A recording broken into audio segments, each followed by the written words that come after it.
Today is the 24th of March, 2022, Thursday. We come together to sit in meditation, to cultivate mindfulness, to make mindfulness firmly established in our hearts. Because it's the nature of the mind that lacks mindfulness, that lacks recollection and knowing to chase after all the various moods and sense impressions. And when mindfulness arises, then it's possible for wisdom to arise as well. And when wisdom arises, we have the Buddha in our hearts. And we see that all things are Buddha, and Buddha is in all things. And all things are empty, and in emptiness is Buddha. So if we have mindfulness firmly established in our hearts, then knowledge of another type is able to arise. This is wisdom, wisdom that comes from peacefulness, that which we call bhavana maya panya, the wisdom that arises from our practice. And there's another type of wisdom that comes from thinking, from memories, from that which we've read or listened to. Then we're able to know about materiality and mentality being impermanent, suffering and not self. These bodies being impermanent, suffering and not self. But then when sense impressions arise from the eye, the ear, the nose, the tongue, the body, and the mind, then this knowledge of impermanence, suffering, and not self is just a memory. The strength and energy of the mind is insufficient, and therefore ignorance covers over the mind. The mind chases after sense impressions, chasing after with liking or disliking. This is the mind that lacks peacefulness. So when these sense impressions come, then there's kamachanda, desire, there's doubt, there's irritation, anger, greed, these various manifestations of kilesa that cover over the heart, make the heart not peaceful. So therefore we cultivate mindfulness to make mindfulness firmly established in the heart, so that wisdom can arise. And when our minds are peaceful and collected, it's a good time to study the Dhamma. That which we've heard, we can think or contemplate about that, to understand it to a deeper level. So we train our minds in this contemplation. When we contemplate to see materiality and mentality, to see this body composed of the four elements of earth, air, fire, and water. We see that it's gathered together like this. We call it a sankhara, conditioned formation. This materiality, this rupa, is something that comes together, which proliferates based on causes, and therefore it must degrade. When it's gathered together, we call it the rupa sankhara, this material conditioned thing. And the mind gets lost in it, that it's self, that it's me, that it's mine. And the mind with ignorance thinks, well, I am this, I am that, and so on. But when we know according to truth, we see that the mind isn't, or oneself isn't anything. One sees that I'm not anything. This is the mind that has wisdom, that sees all things as empty, sees emptiness as Buddha. So when we have mindfulness, we see emptiness. This is the Buddha arising in the heart. This is the mindfulness arising, and we have right view, like we have right mindfulness, well established in the heart. And in this way, wisdom can arise to know and see emptiness. When we've seen emptiness already, we know that we're not anything, We're not a me, not a mine, not a self, not a being. And without this clear seeing, we think that we're a person, we're a being, we're an individual, we're a self, that there's a me, there's a you, a them, and a theirs, a this and that. But in truth, there's no being anything. Whatever it is that we get, all things that we acquire, they're all outer things. But when we understand the Dhamma more deeply, the mind realizes emptiness. This is able to destroy the fetters that tie the mind down, destroy the 3 fetters, the 5 fetters, or the 10 fetters. This is possible. This is the mind that sees emptiness, that is Buddha. In this way, there's not anything to be anymore. There's nothing left to be. There's a story from Luang Pu Cha. One of his disciples was asking, "Are you an arahant, a fully awakened being?" Because the disciples of Ajahn Chah wanted him to be an enlightened being. Because the disciples, one could say, were Bhutojanas or Kalyana Chanas, people with thick defilements or beautiful people. But whatever the case, whether with thick defilements or not, these beings are not yet awakened, and so they have a sense of self, and they have the desire to be a noble being, to be an Arya Pugala. And so they wanted Luang Pu Cha to be a fully awakened being, to be an arahant. But Luang Pu Cha answered, "I'm not anything. To be anything is suffering. There's nothing to be anymore." So we see that Luang Pu Cha's mind was empty and pure. This is wisdom. Because we see that the Buddha taught to cut off all attachment, to cut off all clinging. Because clinging to anything, one suffers right there. So one contemplates this body of earth, air, fire, and water. Contemplate it as empty, that it's just a pile of suffering, that it's a pile of impermanence, a pile of stress, a pile of not self.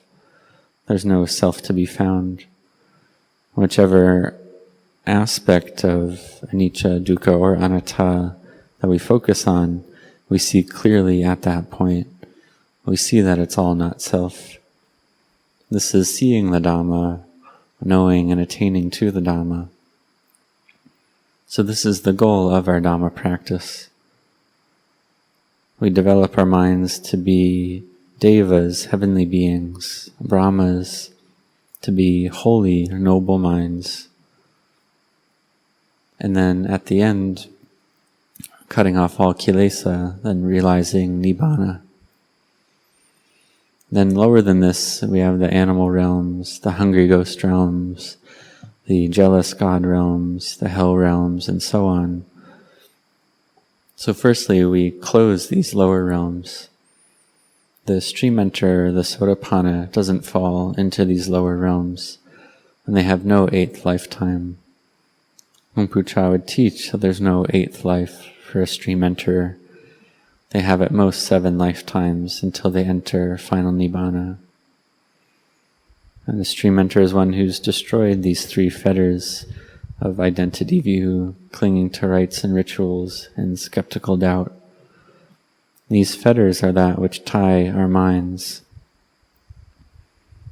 with the view of self. But when wisdom arises, one's able to destroy these 3 fetters. But for wisdom to arise like this, one needs to have firmly established samadhi, collectedness of mind.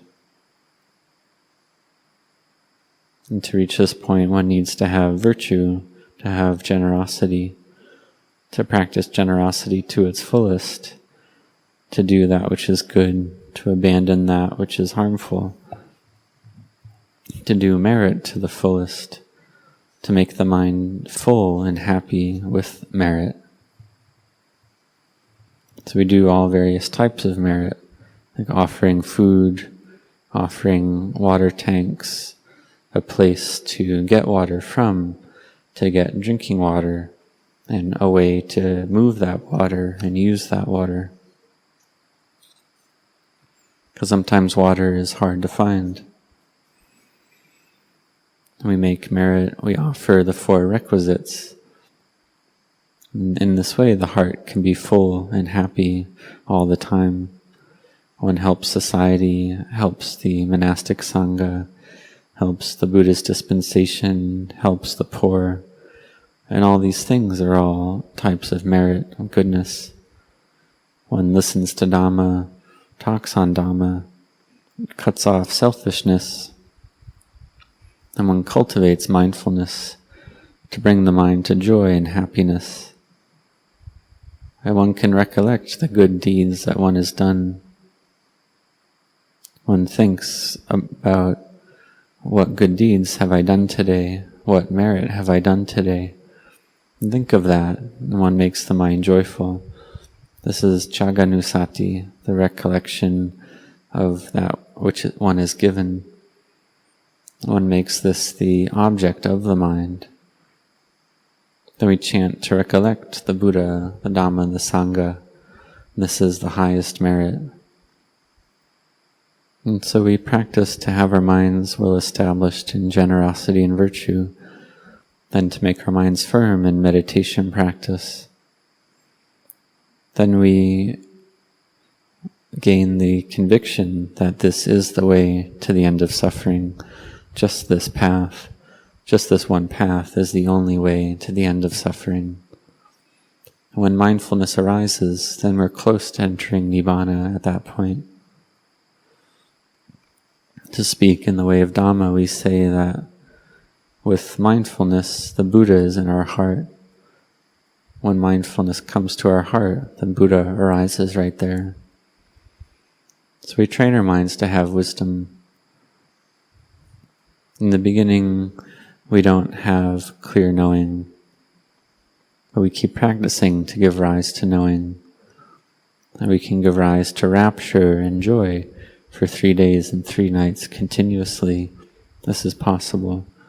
Or 7 days and 7 nights, or a whole month, one can have samadhi arise like this, which is truly a miraculous occurrence. When the strength of mind and energy is good, one can even have samadhi for 6 months continuously. This is the mind gathering together to destroy the kilesas, the defilements. So it is possible for samadhi to arise like this. And in the beginning, sometimes there is samadhi, sometimes there's not. So we have patient endurance, we have effort and perseverance. We keep putting forth effort into our practice. We don't give up. And we keep practicing, and we're able to destroy ignorance a little bit at a time, to see the Dhamma. And then we reach the point where we're able to cut off the 3 fetters of identity view, skeptical doubt, attachment to rites and rituals, to cut them off completely and totally. And this is something that one knows for oneself. This is the benefit of practicing generosity and virtue, to bring the mind to happiness and peace. Then we meditate to give rise to samadhi again, to cultivate mindfulness, to make samadhi firmly established. Then we study the truth of the way things are, because the nature of reality is revealed already. The Buddha taught that whether a Buddha arises in the world or doesn't arise, the nature of the way things are, the nature of everything that arises from a cause, it's there already, this nature of impermanence, suffering, and not self. It's something that we can see for ourselves every single day. Leaves fall from the trees, people pass away.